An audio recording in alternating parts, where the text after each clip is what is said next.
தமிழகத்துல தாமரை மலருமா மலராதா? மலரோட மலராது, அதுதான் உண்மை.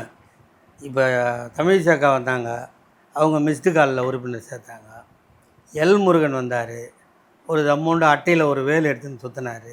அப்போவே முருகர் இவங்களை கண்டுக்கல, முடிஞ்சு போச்சு. அண்ணாமலை வந்தார், சவுக்கால் அடித்து பார்த்தாரு. நான் என்ன சொல்கிறேன், திமுகவை ஆட்சியிலிருந்து அகற்றும் வரை செருப்பு போட மாட்டேன். ஒரு வார்த்தையில் ஒரு வாக்கை சொல்லக்கூடாது, சொன்னால் அந்த வாக்கை உயிர் கொடுத்தாவது காப்பாற்றணும். இதுதான் திமுக.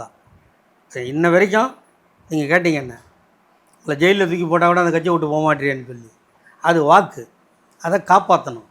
செருப்பு போட மாட்டேன்னு சொன்னேன். நயினார் நாகேந்திரன் வாங்கி கொடுத்தவொடனே போட்டுக்கினேன். அது ஏன்ட்ட கேட்டுருந்தேன், நானே வாங்கி கொடுத்துருவேனே. என்ன கொள்கை உறுதி உங்கள்கிட்ட இருக்குது? சவுக்கால் அடிச்சிக்கிறேன்னு சொல்லி பஞ்சு சவுக்கை வாங்கி வச்சுக்கின்னு சீன் போட்டேன்.